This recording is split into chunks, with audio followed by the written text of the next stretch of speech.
ત્યારે બાળકોમાં સતત જંક ફૂડની આદત જે વધી રહી છે તે ખરેખર વાલીઓ માટે પણ ચિંતાજનક છે, કારણ કે કોઈ સાત્વિક વસ્તુઓ બાળકો ખાઈ નથી રહ્યા અને જંક ફૂડ તરફ તેઓ વધારે આકર્ષિત થઈ રહ્યા છે, જે વાલીઓ માટે એક મોટી ફિકર છે। ત્યારે વધુ સ્પષ્ટતા સાથે આપને દર્શાવી દઈએ કે કઈ કઈ વસ્તુઓ એવી છે જે બાળકો માટે ખરેખર જોખમી છે।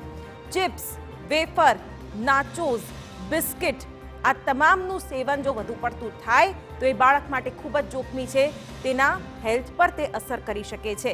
આ સાથે કોલ્ડ ડ્રિંક્સ, ગોલા, કેક કે જેમાં વધુ પડતી શુગરનું પ્રમાણ છે, બાળક તેનાથી હાઇપર એક્ટિવ થઈ જાય તેવી પણ ફરિયાદો થતી હોય છે। ત્યારે આ પ્રકારના જે પીણા છે, ગોલા છે, કેક છે, તેનાથી પણ બાળકને વિપરીત અસર થઈ શકે છે।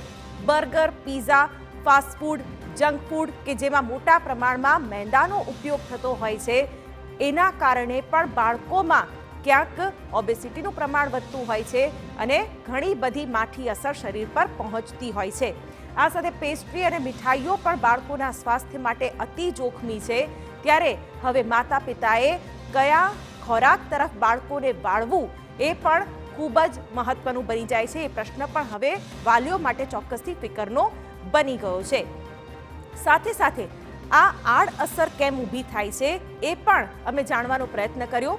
જંક ફૂડની સૌથી પહેલી જે આડઅસર છે તે યાદશક્તિ ગુમાવવી છે। બાળકોમાં યાદ કરવાની, સ્મરણ કરવાની શક્તિ જ જતી રહે છે અને ક્યાંક એ અસર તેમના ભણતર પર પણ પડતી હોય છે, રોજિંદી પ્રવૃત્તિઓ પર પણ થતી હોય છે, માનસિક સ્વાસ્થ્ય પર સીધી અસર થાય છે। જંક ફૂડ અને જે સાત્વિક વસ્તુઓ નથી તેના કારણે ક્યાંક પોષણનો પણ અભાવ હોય છે, તેના કારણે ઉર્જા સ્તર પણ ઘટે છે, બાળક જલ્દી થાકી જાય છે, ઊંઘી જાય છે। આ પ્રકારની પણ આડઅસર રહેતી હોય છે જંક ફૂડની। શીખવાની ક્ષમતા પર પણ અસર થાય છે। જી હા, ક્યાંક બાળક શીખવાથી પણ દૂર થતું જાય છે, વધારે પડતું ચીડચીડું પણ થતું જાય છે અને જે અસરો થાય છે તે ખૂબ જ ગંભીર છે અને આજના વાલીઓ માટે તો તે ખૂબ જ પડકારજનક પણ બની રહ્યું છે, કારણ કે બાળક માનતું જ નથી। ત્યારે કેવી રીતે બાળકોને જંક ફૂડથી બચાવી શકાય એ પણ ફિકર કરી લઈએ તો ખાસ તો અમે આપને બતાવી દઈએ કે કઈ કઈ એવી વસ્તુઓ છે કે જે વાલીઓ કરી શકે છે। પહેલાં તો બાળકોને ઘરે બનાવેલો ખોરાક આપો। જી હા, ઘરે જ એવી વસ્તુઓ બનાવો કે જેમાં સ્વાદ પણ હોય અને પોષણ પણ હોય અને ઘણી બધી એવી વાનગીઓ પણ હોય છે કે જે ઘરે એ રીતે બની શકતી હોય છે। બાળકોને મખાના, મગફળી, ફળોનો ચાટ આવું બધું ઘરે બનાવીને આપો, જેથી કરીને આવા નાસ્તાથી પણ તેઓને પૂરતું પોષણ મળી રહે।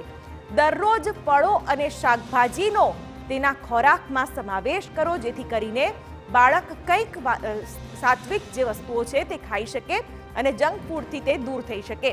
ફળો અને શાકભાજી બાળકોના મગજ અને શરીરને જરૂરી પોષક તત્વો આપે છે અને બાળકોને સારી આદત પણ પાડે છે જમવાની। એટલે આ તમામ જે ખોરાકો છે તેને પણ ક્યાંક મીલમાં તમે એડ કરી શકો છો। પાણી અને કુદરતી પીણા પણ ખૂબ જરૂરી બની જાય છે, કારણ કે કોઈ અતિશય ખાંડવાળા પીણા આપવા તેના કરતાં કોઈ સાત્વિક પીણું કે જે બાળકને ભાવે તે પણ આપી શકાય। ઠંડા પીણાને બદલે નાળિયેર પાણી તે પણ ખૂબ જ મહત્વનું અને પોષણ તત્વ યુક્ત એક પીણું છે। લીંબુ પાણી, તાજા ફળોનો રસ પણ આપી શકાય, જેથી જંક ફૂડનું જે પ્રમાણ છે તે મર્યાદિત કરી શકાય। જંક ફૂડ ગમે તો પણ ક્યારેક ક્યારેક અને મર્યાદિત માત્રામાં આપો એ પણ એક એનો ઉપાય હોઈ શકે છે, કારણ કે અતિશય અને દરરોજ નિયમિત રીતે જો જંક ફૂડ ખવાશે તો એ બાળકને જ વિપરીત અસર કરશે।